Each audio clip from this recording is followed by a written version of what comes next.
Magandang umaga mga kalpatos. Magandang araw pa rin kasi kahit may bagyo, andito pa rin tayo mga lodi. Bali, ang gagawin natin ngayong project natin dito, yung sa may kopa. Naliparan tayo ng kopa mga idol. Sangkalan yung gagawin natin. Sangkalan na gawa sa engineering plastic. Kapupukpuk ko rito.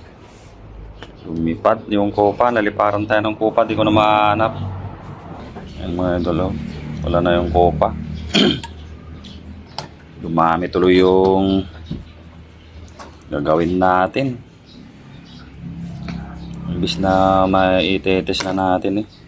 Sira pa yung kun na naman, oh. Gauge ng kun, regulator.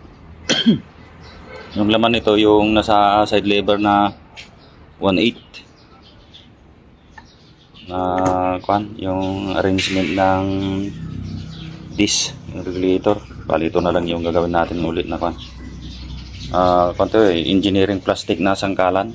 Dito ako kumukuha ng mga ginagawa kong mga itong mga valve pin, ha. Galing dito yan mga idol. Ito yung gagawin natin sangkalan o engineering plastic, acetal ata to eh. Punat yan.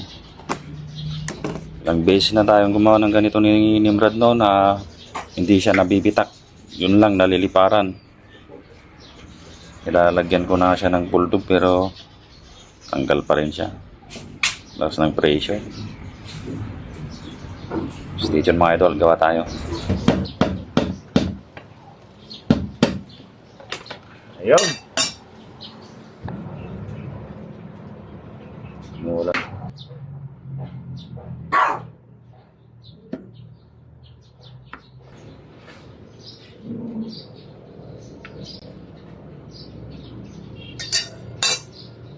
Mami yung trabaho natin mga idol.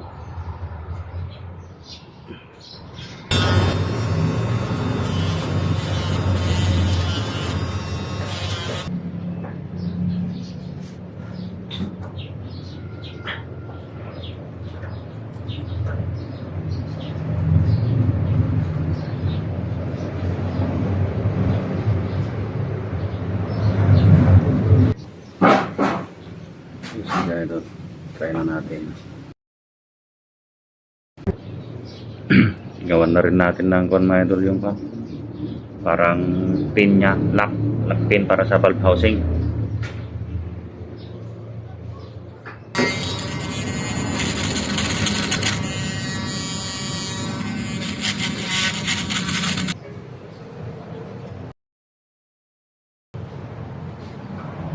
Oras asitan na mga idol.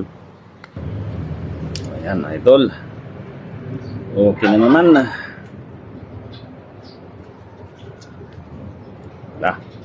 Dumami lang yung trabaho natin. Makakapag-hunting pag ganitong may bagyo. Tapos mai-con pa natin yung mga unit natin. May kondisyon. Kasi wala ring mangyari pag mag-hunting ka pag ganun na hindi mo may tama-tama yung mga gamit, unit. Kagaya kahapon. Pinagpalit ko yung laman nito sa side lever, yung regulator natin.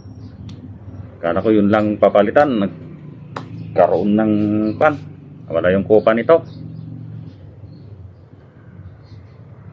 Ibalik para may kondisyon naman natin para pag may pagkakataon na naman tayong maghunting, doon na tayo makakabawi siguro. Maganda tong acetal mga idol, maraming pagkakagamitan to lalo na sa mga valve, mga valvula. Pwede rin yun sa may quick fill para hindi nalalagutan ng uring yung ganito, yung quick fill natin sa PCP. Tanggalin na to, tapos gawa na lang tayo ng ganito, yung acetal, yung sangkalan o yung engineering plastic. Ganito na lang yung gawin mong buo. Kahit wala nang o-ring. Bilugin lang ito. Gayahin lang yung forma nito ay Tapos may konting spring. Ito na yung magtutulak sa kon natin. Matibay itong mga lorry, itong mga engineering plastic na ganito. Hindi ang o-ring nito. Sa susunod siguro ganito ang gagawin ko dito. Para hindi tayo nabibitakan ng o-ring sa quick fill.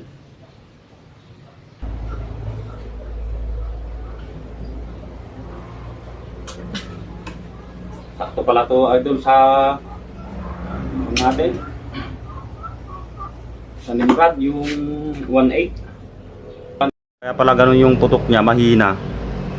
Nagbabal block kasi 2000 PSI pala yon. Yung dating laman nito.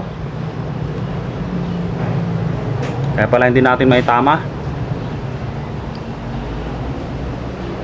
Try nating grouping sakaling ito pa rin yung tamang kanya.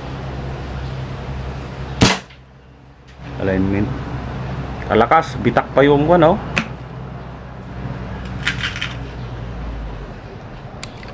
Bago na yung putok niya.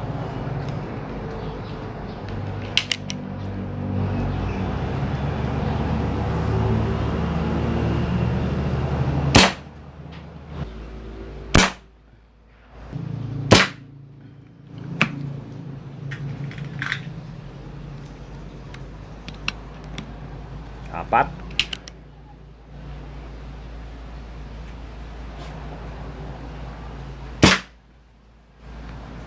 Lima. Medyo magalaw. Bago tayo ulit.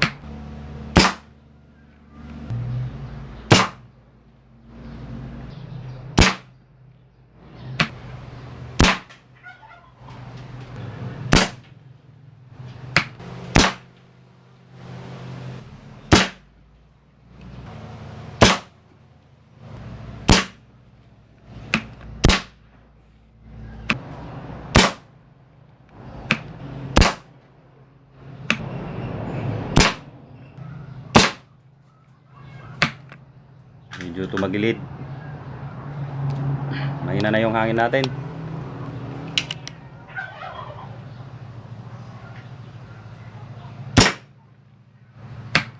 Lima. Bali 20. Sa 1.8 na siya mga idol, oh. Bumaba na yung kon natin.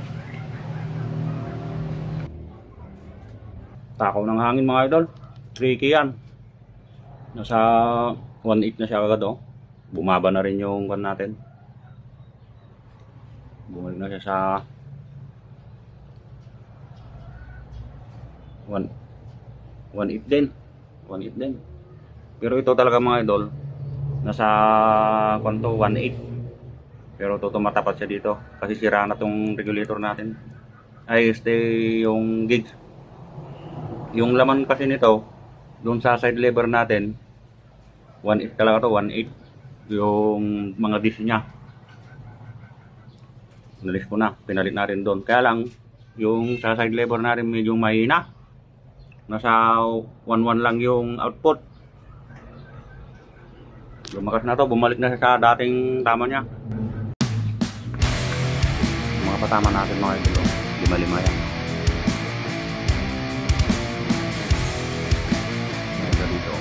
Dito, nag-iba na yung hangin natin pero parang parehas pa lang sila dito. Yung 10, 5. Bali din ito.